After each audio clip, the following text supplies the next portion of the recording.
السلام علیکم ورحمۃ اللہ وبرکاتہ۔ دوستو، تاریخ میں کچھ نام ایسا جو صدیوں تک زندہ رہتا ہے، لیکن ایک مومن کے لیے تاریخ صرف بیتا گزرا وقت نہیں، تاریخ اللہ سبحانہ و تعالیٰ کی قدرت کی نشانی اور عبرت کا ذریعہ ہوتا ہے۔ کچھ نام سے ہمیں حوصلہ، ہمت اور یقین ملتا ہے، اور کچھ واقعات ہمیں یہ یاد دلاتے ہیں دنیا کی سب سے بڑی قوت اور سلطنت بھی اللہ سبحانہ و تعالیٰ کے فیصلوں کے سامنے کچھ حیثیت نہیں رکھتی۔ اور آپ دیکھیے، قرآن پاک بھی ہمیں بار بار گزری ہوئی قوموں اور لوگوں کے حالات پر غور کرنے کے لیے دعوت دیتا ہے۔ ایسے ہی دو نام کے بارے میں آج اس ویڈیو میں ہم دیکھیں گے جن کی شروعات تو لگ بھگ ایک جیسی ہی تھی، لیکن ان کا انجام بالکل الگ۔ عثمان غازی ورسس چنگیز خان۔ 1162 کے آس پاس منگولیا کے ایک قبیلے میں ایک بچہ پیدا ہوا، نام تھا تیموزین، جس کا بچپن غریبی اور بھوک میں گزر رہا تھا۔ اس کے والد کو زہر دے کر مار دیا اور 11 سال کے تیموزین کو اس کے پریوار کے ساتھ قبیلے سے باہر نکال دیا۔ لیکن یہی بچہ آگے چل کر بہت سارے منگولی قبیلوں کو ایک جھنڈے تلے جوڑ دیتا ہے۔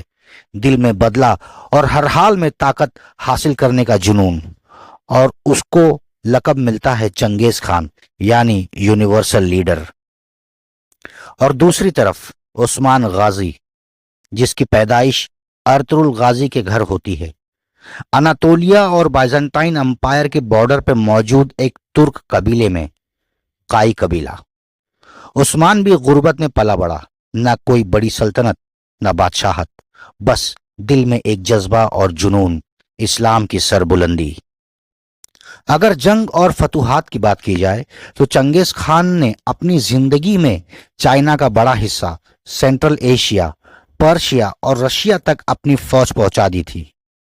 کہتے ہیں اس کی فوج بہت تیز رفتار سے علاقے فتح کرتی۔ ظلم، خوف اور بربرتا کا دوسرا نام تھا چنگیز خان، یعنی منگول سلطنت۔ لیکن عثمان غازی کی داستان مختلف ہے۔ اس کے پاس لاکھوں کی تعداد میں سپاہی نہیں تھے، بس کچھ چند سو غازیوں کی جماعت تھی۔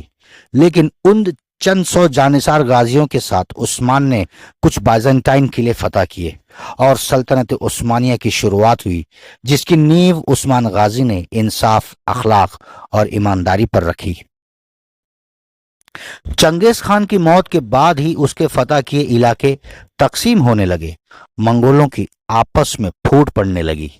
وہیں عثمان غازی نے صرف علاقے فتح نہیں کیے، اس نے ایک نظام بنایا جس میں لوگوں کی فلاح اور کامیابی ہو، ایک ایسا نظام جو اس کے انتقال کے بعد بھی مضبوط اور منظم ہوتا چلا گیا۔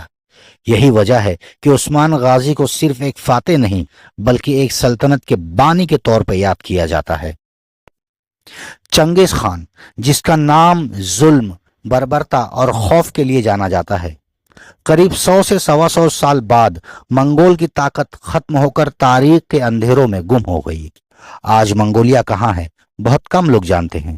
آج منگولیا کے باہر چنگیز خان کی سیاسی وراثت نظر نہیں آتی، لیکن عثمان غازی نے اوٹومن امپائر یا عثمانیہ سلطنت کی بنیاد رکھی، ایک ایسی سلطنت جو قریب 650 سال تک قائم رہی، ایشیا، افریقہ اور یورپ کے حصوں پر بڑی شان اور شوکت کے ساتھ پھیلی۔ اور جب 1453 میں محمد سیکنڈ نے قسطنطنیہ یعنی قسطنطنیپول فتح کیا تو وہ عثمان غازی کے خواب کی تکمیل ہوئی۔ دوستو، چنگیز خان نے دنیا جیتی، لیکن عثمان غازی نے ایک ایسی سلطنت کی بنیاد رکھی جس نے دل جیتا۔ ایک نے خوف پیدا کیا تھا، دوسرے نے نظام قائم کیا۔ تاریخ لکھنے والوں نے لکھا ہے کہ جنگ اور فتح کی بات ہو تو چنگیز خان آگے ہیں، لیکن ریاست، وراثت، صدیوں تک رہنے والے اثر کی بات کی جائے تو عثمان غازی کا مقام بہت اونچا نظر آتا ہے۔ چنگیز خان نے اپنی تلوار سے دنیا کا بڑا حصہ جیتا، لیکن اس کے بعد اس کی سلطنت ڈھلنے لگی، یہاں تک بہت سے منگولوں نے اسلام قبول کر لیا۔